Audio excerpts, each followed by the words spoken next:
સલામ નમસ્કાર, હું જબાર જત, સામાજિક કાર્યકર, કચ્છ જિલ્લો.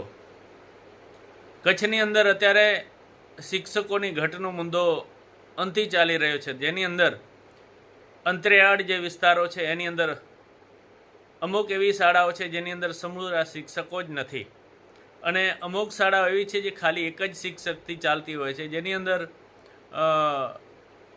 ઓનલાઈન કામગીરીથી લઈને કરીને બધું એક જ શિક્ષક કરતો હોય છે.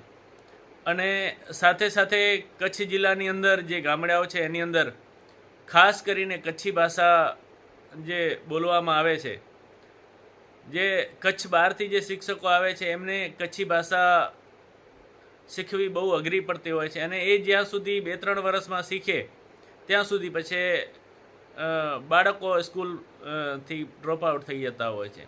એવા ઘણા બધા પ્રશ્નો કચ્છને સતાવી રહ્યા છે. અને સાથે સાથે જે કચ્છની અંદર કચ્છના સ્થાનિક ઉમેદવારો જેને કચ્છી ભાષા આવડતી હોય અને ટેન્ટની પરીક્ષાઓ જેણે પાસ કરેલી હોય એવા અસંખ્યક ઉમેદવારો કચ્છની અંદર પણ છે, જેમને પૂરેપૂરું કચ્છી આવડતું હોય અને કચ્છના બાળકો સાથે કયા પ્રમાણેનું એમને વાર્તાલાપ કરવો જોઈએ, કયા પ્રમાણેનું એમને શિક્ષણ અને કઈ તરીકાથી આપવું જોઈએ, એ પ્રમાણેની બધી ભાષાઓ અને બધા પાસાઓથી સક્ષમ હોય છે એવા ઉમેદવારો કચ્છની અંદર હોય છે. અત્યારે સરકાર પાસેથી ખાસ કચ્છ જિલ્લાની ભરતી માટે માંગણી કરવામાં આવી હતી, પરંતુ કચ્છ જિલ્લાની અંદર જે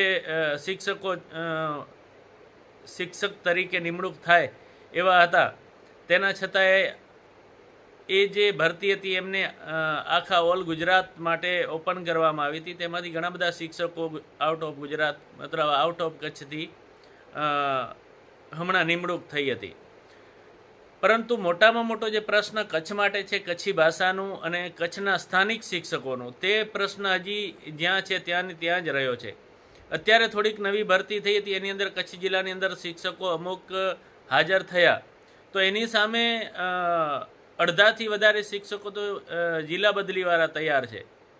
તો ખરેખર કચ્છ હંમેશા શિક્ષણ માટે ભીખ માંગતું રહેશે? કચ્છ ખરેખર હંમેશા શિક્ષણ માટે જ એમની જોલી ફેલાવીને બેઠું હશે? કચ્છના જ્યાં સુધી શિક્ષકો જે ખૂટતા શિક્ષકો છે, જે અંતરિયાળ ગામડાઓની અંદર શિક્ષકો નિવત છે, એમની સરકાર શ્રી દ્વારા પૂરેપૂરી ભરતી કરવામાં આવે અને એના પછી કચ્છના જે બદલી પામેલા શિક્ષકો છે એને છૂટા કરવામાં આવે. અને બીજો પ્રશ્ન એ છે કે કચ્છની અંદર જ્ઞાન સહાયકોની પણ ભરતી કરવામાં આવે છે. જ્ઞાન સહાયકોથી શિક્ષણનો સુધારો નહીં થાય એનું એક કારણ છે કે જો જ્ઞાન સહાયકો જે સિટી વિસ્તાર છે, જે સારા ડેવલપમેન્ટવાળા ગામડાઓ છે, એની અંદર જ્ઞાન સહાયકો મળી રહેશે, કેમ કે એની અંદર જે થોડું ઘણું ભણતરનું વધારે ભાર છે. પરંતુ જે પછાત વર્ગના વિસ્તારો છે, જેમ બની ખાવડા છે, પછી લખપત છે, પછી નખત્રાણાનું નાની બની વિસ્તાર છે, પછી રાપરના અમુક ગામડાઓ છે, જેની અંદર શિક્ષણ એકદમ સાવ નિયમિત છે અને આજુબાજુના 25થી 30 કિલોમીટરની અંદર કોઈ ભણેલા જ્ઞાન સહાયક તરીકે કોઈ આવવા તૈયાર નથી,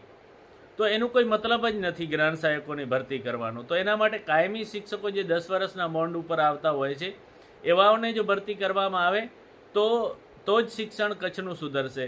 અને સાથે સાથે જે કચ્છના સ્થાનિક ઉમેદવારો છે, જેમને કચ્છી ભાષા આવડતી હોય, જેમને કચ્છના ભાષાનું જ્ઞાન હોય અને કચ્છીમાં બાળકો સાથે વાતચીત કરીને સારી રીતે શિક્ષણ આપી શકે, એવાની સરકાર ખાસ કચ્છ જિલ્લા માટે ભરતી કરે તેવી એક સામાજિક કાર્યકર તરીકે મારી પણ માંગણી છે.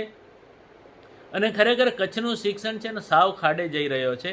કચ્છના શિક્ષણની અંદર ખરેખર જે છે ને એમ ખાલી ભરતી કરો, જિલ્લો બદલી કરો અને પોતાનું સમય કાઢીને જતા રહો. અને ગામડાઓની અંદર તો શિક્ષણની હાલત એટલી અંતે ખરાબ છે જેની કોઈ કલ્પના પણ નથી. અને જો કદાચ કોઈ પણ બહારની કોઈ પણ કદાચ રિપોર્ટ થાય NGO કે આઉટ ઓફ ગુજરાતની, તો ખરેખર ગુજરાતના નાક કપાઈ જાય કચ્છનું શિક્ષણ જોઈને. એવી પોઝિશન કચ્છના શિક્ષણની છે.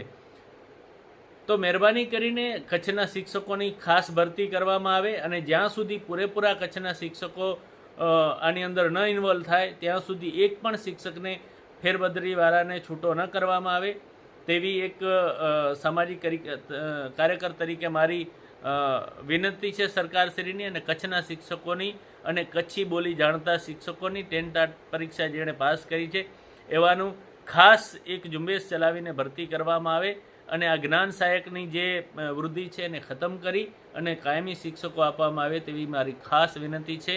જય હિન્દ, જય ભારત, જીએ કચ્છ.